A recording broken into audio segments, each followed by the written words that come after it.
Good afternoon, friends. Welcome to Dream Big Today. This is the Noon Nuggets, and my name is Debbie. Now, I think there's a chance that Tony and I are both doing Noon Nuggets today. You know what? This is a double dipping day, so there's nothing wrong with that. You can listen to what Tony is talking about, and you can jump in and listen to what my thoughts are about stuff because everybody's got a little different take on everything. And so, if you would put your praise report in the chat box, put your prayer request in the chat box, and just know that we like to share with you and just it's an honor to pray together. And so today I well, our reading both all of the Old Testament, New Testament, Psalms, and Proverbs was so good. And I'm going to kind of touch base on every bit of it. Hey, Dee, glad you're on here with me. Um, whenever I started reading it, I thought I'm just going to really focus in on Psalms today. Psalms, I love the Psalms. I love it every time because I just feel like that I've added a new prayer to my prayer journal. It's a plea in times of crisis of David. And so we can learn so much from how he's prayed, and it's talking about the prayer of an obedient man. Boy, I can't hardly talk. Prayer of an obedient man in verses 1 through 5. And what I liked about that is he says, listen to my plea for justice. Don't we always want justice? We want it. We really need to have it God's way. Declare me innocent. And then verse 3, one of my things. I'm going to have you help me look all of this up. It says, you have tested my thoughts and examined my heart in the night. You have scrutinized me and found nothing wrong. I'm determined not to sin in what I say. How many times do you think that he mentions that he speaks to us at night? Elizabeth talked about having a sleepless night. I've had sleepless nights, but I know when I'm going to bed, that's probably my most intimate time of praying with my father is just, the lights are out, it's dark, I have no distractions around me, no light at all, and I just feel like my words and my request, my petition, my praises, everything just goes into a whole different mode at night. And I can get a word in night in my dreams and wake up the next day and think, wow, that was amazing. So he speaks to us. Now, when we jump back to Genesis and Joseph, which is just such a story on how God was with him, he was with him all the time. It says that he was with him and caused everything he did to succeed. So he didn't just shut it off when the sun went down and was with him when the sun came up. He was with him all the time. He was a shield for him. And uh, Joseph was was in a communication with him all the time. Now, when we look back to see how God was with us, we might think, "Oh, he wasn't. I didn't feel it. I don't know that he was with me throughout my life." Well, I want to challenge you today to take inventory from as far back as you can remember to this day, and things that you might not have realized that he was with you, that he was really with you. Because let me start with Joseph in the how God was behind the scenes.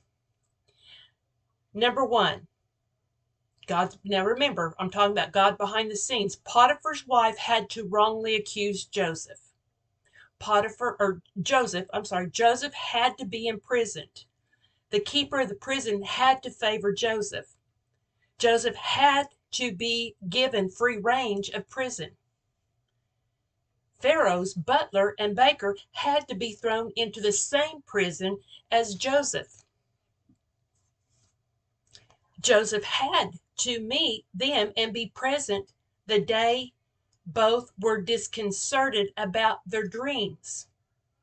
The butler had to remember his dream for nearly 2 years. The butler had to be present the day Pharaoh's dreams went uninterpreted.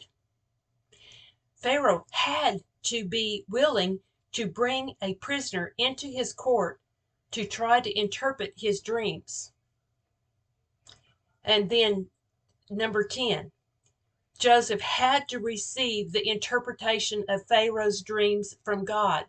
Coincidences? No, I think not. God was with him through everything. God orchestrated all of this. There was plenty of prisons to throw somebody in. They put him in the same one as Joseph. There was plenty of other things that where he could be at the right place at the right time. It all happened because God was in the mix. This all happened so his perfect will would be done. And I thought, man, how many times did I think, boy, I took the wrong path? Well, I probably did. I probably did. I can say that probably I came to steal, kill, and destroy, just, thinking that I was just all underneath, the wrong living. But you know what? I'm still here. And so what it tells me is that God was putting me, or I was in places that God was able to use me to maybe make a connection or something with whoever, just like he did with Joseph. It wasn't always the best people, but it was people. And then I can look back and think, oh man, I can remember when I started working for the post office. I got a promotion. I met people here, there, and here and there. That's how I met Elizabeth, was through the post office. This is how I met my friend Sue, was through that. It was all like the right place at the right time. And here we are doing life together. It's just like all of you folks that's on right now that we have joined in this family group, that it's all the right place at the right time. And then we go back, and I want to go back to Psalms again. He says, I am praying to you because I know you will answer, O God. Bend down and listen as I pray. Show me your unfailing love in wonderful ways. By your mighty power, you rescue those who seek refuge from their enemies. Joseph could have been praying this. It says, guard me as you would guard your own eyes. You notice that little asterisk at the side of that? In Hebrew, it would say, as the pupil of your eye. Don't we guard that? I mean, you can blink faster than in a flash whenever something is coming at you. God guards your eyes. Hide me in the shadow of your wings. There's no safer place for a baby bird to be than underneath the wings of God. I don't know that Joseph actually thought that was happening when he was in the cistern, when he was in prison, when he was in all of these different places, and they forgot him. He probably didn't realize, and maybe he did because he was in communication with God, that I'm still under the shadow of his wings, even though I'm in this place that I never thought it would ever turn out to be like this. I'm still in this place, and he is still with me. It says, protect me from wicked people who attack me. Well, look what he did. Potiphar's wife did everything she could to draw him away from being the person that God wanted him to be. And what did he do? If you look back in Genesis, it says he ran. That is the godly course of action. When you get into a situation that you should not be in, or caught you off guard because you hadn't prayed yet, but he ran. It says guard. Okay, let me go on down.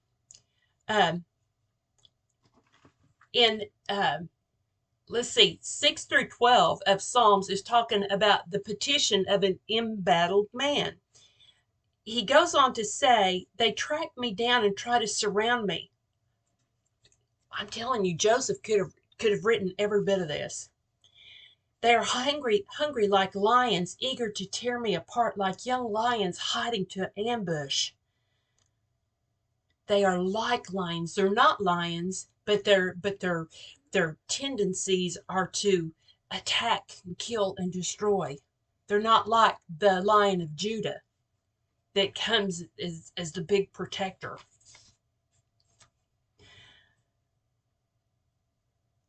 Then verses 13 through 15 is like the plea of the emboldened man. Arise, O Lord, stand against them and bring them to their knees. Rescue me from the wicked with your sword, with your word, the word of God. Satisfy the hunger of your treasured ones.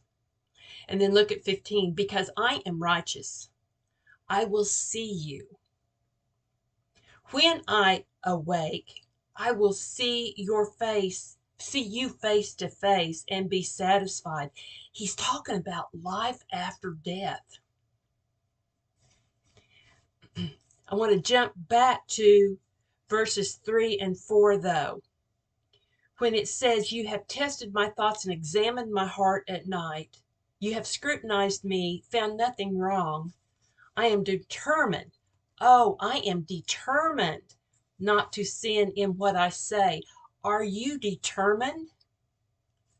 Have you prayed about that? Have you decided today that you are not going to do something that normally comes natural that you shouldn't be doing?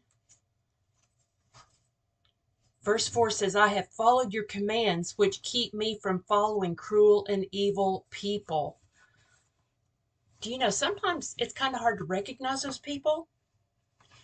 They can seem good. You might think you're following good people, but then all of a sudden you see some action, some fruit, or something that they're doing, and oh my goodness, this is who I've been following. The enemy is sly, and he wants to trip you up in every way that you can, and whenever he is leading you into his trap. But one of the things that I wrote down in my column is examining our heart before prayer. What could we do as far as examining our heart? We might think about, are we being selfish about stuff? Is there something that is going on that it really has me in mind of the outcome? Are we neglecting some important duty? Is there something wrong we should first make right? You know, it says that if you have something against somebody, you need to just drop everything and go settle it before you come back. It's easy. It's not like you're having to dig through ditches to get there. It might feel like it, but you know what? It's really all you have to do is say I'm sorry, forgive me, sincerely mean it. Right or wrong, pay somebody back what you owe them, help them, follow through on a promise you made. And then also, are your priorities in order? Test my thoughts, and he's tested my thoughts and examined my heart. What would he see if he tested your heart, or tested your thoughts and examined your heart tonight? Think about that through the day. What would he find? Would he be proud of that?